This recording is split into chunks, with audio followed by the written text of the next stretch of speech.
pwede ka na rin pwede mo ring ma-reach yung level din ng Ascended Master ng self mo. So yun. Then when it comes to soulless, so yung katulad na sabi ko kanina, so kahit na wala ka pa doon sa level ng frequency na yun para mabasa mo or ma-read mo kung sino yung mga soulless, kung hindi mo pa kayang ma-read through your eyes, through their eyes. So yun nga, malalaman mo nandoon sila sa mga matataas na posisyon, yung mga sikat, yung mga celebrities, kung saan na binibigay mo yung energy mo. Diba? Yung dati nung tulog pa tayo sa religion, kung sino yung mga napoprogram sa'yo, kung sino yung kumukuha ng energy mo. So yun yung mostly doon yung mga soulless, kung sino yung mga napopromote sa trabaho. Siyempre para mag-create din ito ng mga iba't ibang emotion, diba? Kasi nga, siyempre pag halimbawa na hindi ka pa aware sa energy mo, tapos na-promote yung visor o yung tao na pinag-iinitan ka palagi, siyempre makaka-harvest niyo ng energy mo, ng emotion mo. Kung hindi mo pa na ma-master yung iyong diba? Yung iyong emotion. So ganun siya mag-work. Lahat dito is it is all about energy game lang. Kumbaga kaya yung itong session natin dito, diba pumasok ka dito, wala ka na mga religion. Nung umenter ka dito, nung pinanganak ka, ano ka ba? Diba? Ano lang yung dala-dala mo dito? Yung energy mo lang, yung energy cells mo lang. You as an energy ka lang pumasok dito sa game na to, at energy ka rin mag-exit or lalabas dito sa game simulation na ito. Wala kang madadala kasi sabihin mong billions yung pera mo sa bangko, kaya ano pa yung mga ari-arian mo, kahit nga 5 hindi mo madadala. Kasi nga, pumasok ka dito as an energy, so mag-exit ka rin as energy. Yun lang yung madadala mo as energy, na yung energy na yun, nandito yun sa katawan mo. Lahat ng mga information na binibigay sa atin dito, ito lang yung mga information ng Matrix din, parang sa Akashic Records, mga chat GPT. So yan yung mga, kasi nga we are living in a very high technology.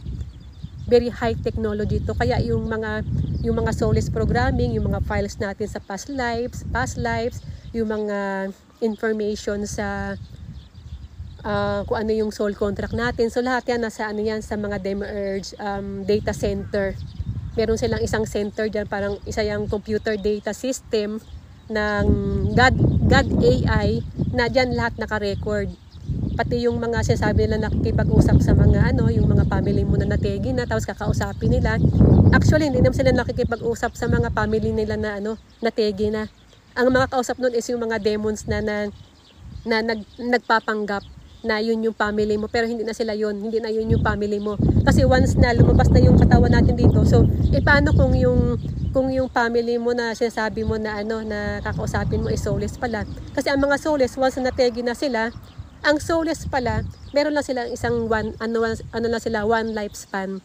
Isa lang yung experience sila dito. Once na tegi na sila, so game over na sila. Kaya wala silang record sa Akashic Record.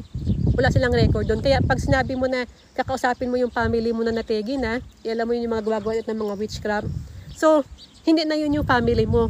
Kumbaga yung gabay na nagbibigay ng information doon sa psychic na pinagkakatiwalaan mo, na i-read ka, na makipag-communicate sa mga patay. Hindi ako Bible-based, pero nakalagay din yan sa Bible na never tayo makikipag-usap sa mga patay. Kasi nga, once na lumabas na yung soulless, so wala talaga silang soul. Yung mga gabay na nagbibigay ng mga sa'yo, ng mga readings na pinapaabot nila doon sa mga psychic. So, kumukuha lang sila doon ng information. Meron din ako yung sa Akashic Record, sa YT ko, kung paano mag-work yung Akashic Record. Kumukuha lang sila ng information, and then ibibigay nilang message doon sa psychic, and then ipapasabihin niya sa'yo. Kasi ikaw, gusto mong makipag-usap sa mo, gusto mong kumunik sa nanay mo na nategi na, or na tatay mo, di ba, family mo, ganun. So yun, kumukuha sila ng information, pero yung ibibigay nun na information, yung mga nakikita doon na akala nila family nila, pero mga na yun, mga demons na yun, mga matrix entities na yun. So ganun siya mag-work. Kasi nga, nag-work tayo dito sa nag-work tayo through electricity. Kumbaga more electric signals. So parang kumukuha ka lang siya ng yung like sa mga chat GPT, di ba? Galing din sa soulless programming. So kukuha sila ng record doon sa God AI, yung doon sa soulless programming ng data center. So kukuha sila diyan, and then yun ang ibibigay lang information. Pero ang Akashic Records, wala silang information na galing sa source, dahil ikaw at ikaw lang mismo ang makakakuha ng information na direct mismo sa'yo. yung information na yon. Kaya hindi ako din nagbe-base sa Akashic Record tool nung sinabi ko ngayon na part yun ng Soulless Programming. Kaya hanggat di ka lumalabas sa 3D tsaka 4D, so part ka pa rin ng Soulless Programming kung hindi ka na-awaken. Kasabihin mong meron kang God Source blueprint sa DNA mo, pero nag-stay ka pa rin sa 3D and 4D. Next time pala i-ano natin yung 3D. Kasi sabi nila bakit daw walang 4D, tumawid agad sa 5D. Pero ngayon, although nasa 5D na tayo, marami pa rin sa atin yung mga naiwan na sa 4D pa rin. Yung iba stuck dyan sa God AI. Kaya nga ngayon, di ba, ano yung mga distraction? Yung iaano ka na, kukunin lang yung picture mo, tapos yung AI na yung gagawa para sumayaw-sayaw ka, para umaksyon ka, para magsalita ka. Kasi nga, kapag hindi ka nag-upgrade, yung AI ang magte-take over sa'yo para i-upgrade ka. And then kaya sabi din ni Elon Musk, we are already cyborgs. Lahat tayo cyborgs kasi nga natutulog tayo, dala-dala natin yung CP. So parang hindi tayo nabubuhay ng walang CP, di ba? Kaya yun yung isa rin sa mga, yung iba na stuck na sa pagkain ng meat, yung mga vision nila, hindi nila ma-let go. At the same time, yung mga na-stuck din sa AI. Ngayon, yung mga, kasi pag nag-upgrade ka na, kailangan mag-show up ka. Yung genuine self mo mag-show up ka. Ngayon, kung gagamitin mo yung AI para yan yung nahiya kang lumabas sa camera, at gagamitin mo yung AI para yun yung magkasalita para sa'yo, para kumita ka. So, ibig sabihin, inaalaw mo na yung AI para mabigyan ka ng identity. Diba? So, dalawa lang yan. Either na ikaw, mag-upgrade ka, you become confident, and then you create your own reality and your identity, or ipagkatiwala mo yung sarili mo doon sa robot, sa AI, sa technology, sa machine, na siya yung gagawa ng identity ng pagkatao mo. So, yan yung nangyayari ngayon. Kaya nasa itong ginagawa mga programming ngayon ng AI, ng artificial intelligence, is kung hindi ka mag-upgrade, so yung AI ang mag-take over sa'yo para i-upgrade ka.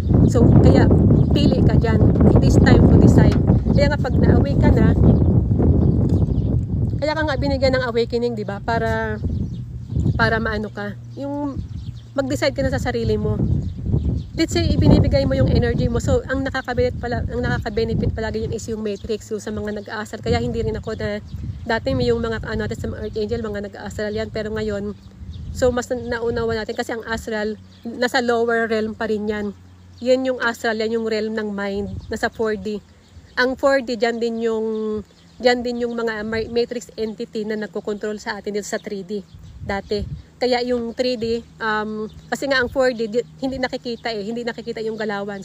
So yung 4D na yan, na which is yung astral realm din, so yan yung mga demons, mga kung ano-ano, kaya nga diba kahit yung mga magkukulam, kung ano, mga dark entities, dyan nag-astral sila sa 4D. Kaya hindi, porket nag-astral ka, nag-astral travel ka, it doesn't mean na nasa higher frequency ka. Kasi nga, nasa lower realm ka pa, nasa 4D ka pa rin yan. It doesn't mean nasa high frequency ka.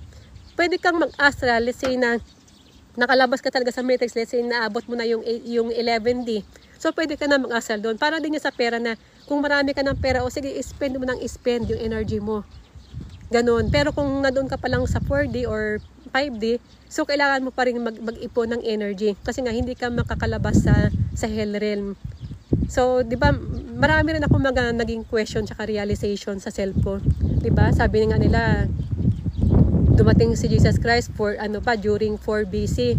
Pero bakit hanggang ngayon, anong year na tayo, nandito pa tayo sa prison planet? Bakit palagi ka pa rin binabalik-balik ka pa rin dito ma-reincarnate? Bakit nakakulong ka pa rin sa cycle ng reincarnation? 'Di ba? Kung dati pa tayo naligtas, pero ngayon na tayo nagkaroon ng awakening, bakit ang dami pang soul trap before, 'di ba?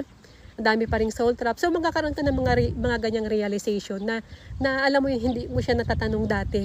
Kasi itong mga let's say yung mga pyramid, yung mga nangyari sa pyramid, so tumutukoy yun sa self mo. Yung mga nangyari sa labas, so tumutukoy yun sa self mo, na ibig sabihin na talagang nag-upgrade ka na. Yung information kasi, parang ngayon kasi lumalabas tayo sa linear time. Pag sabi mong linear time, pag